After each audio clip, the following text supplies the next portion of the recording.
ಹಾಗೆಯೇ ನನ್ನ ಒಂದು ಅಚ್ಚುಮೆಚ್ಚಿನ ಕಾರ್ಯಕ್ರಮ ಅಂತ ಹೇಳಿದ್ರೆ ಅನ್ನಭಾಗ್ಯ ಕಾರ್ಯಕ್ರಮ.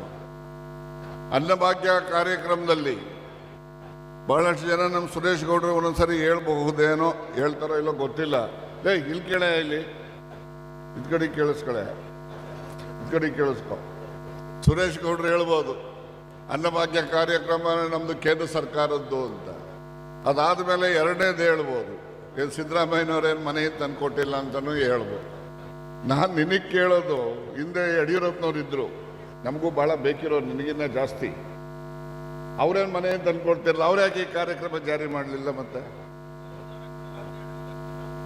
ಆದ್ರಿಂದ ಸುಮ್ಮನೆ ಈ ಸುರೇಶ್ ಗೌಡ ಹೇಳ್ತಿರ್ತಾರೆ ಎಲ್ಲ ಕಡೆ ನಾವು ಮಾಡಿದ್ದು ಅಂತ. ಕಡೆಗೆ ಯಾವುದೋ ಪಕ್ಕದ ಮನೇಲಿ ಮಗು ಹುಟ್ಟಿದೆ ಅಂದ್ರೆ ಅದು ನಾವೇ ಮಾಡಿದ್ದು ಅಂದ್ಬಿಡ್ತಾನೆ.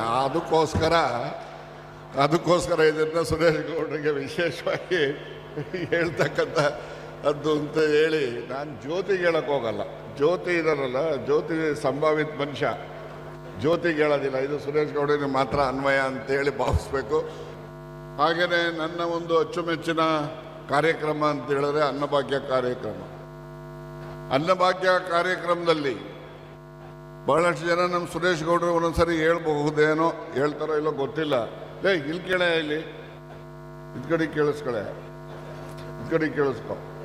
ಸುರೇಶ್ ಗೌಡರು ಹೇಳ್ಬೋದು ಅನ್ನಭಾಗ್ಯ ಕಾರ್ಯಕ್ರಮ ನಮ್ದು ಕೇಂದ್ರ ಸರ್ಕಾರದ್ದು ಅಂತ.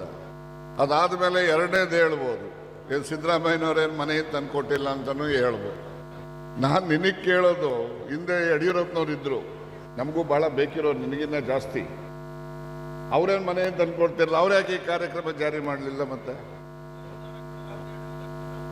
ಆದ್ರಿಂದ ಸುಮ್ಮನೆ ಈ ಸುರೇಶ್ ಗೌಡ ಹೇಳ್ತಿರ್ತಾರೆ ಎಲ್ಲ ಕಡೆ ನಾವು ಮಾಡಿದ್ದು ಅಂತ. ಕಡೆಗೆ ಯಾವುದೋ ಪಕ್ಕದ ಮನೇಲಿ ಮಗು ಹುಟ್ಟಿದೆ ಅಂದ್ರೆ ಅದು ನಾವೇ ಮಾಡಿದ್ದು ಅಂದ್ಬಿಡ್ತಾನೆ.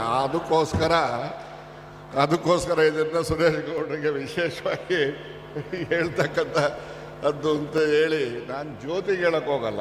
ಜ್ಯೋತಿ ಇದಾರಲ್ಲ, ಜ್ಯೋತಿ ಸಂಭಾವಿತ ಮನುಷ್ಯ, ಜ್ಯೋತಿಗೆ ಹೇಳೋದಿಲ್ಲ. ಇದು ಸುರೇಶ್ ಗೌಡರಿಗೆ ಮಾತ್ರ ಅನ್ವಯ ಅಂತೇಳಿ ಭಾವಿಸ್ಬೇಕು.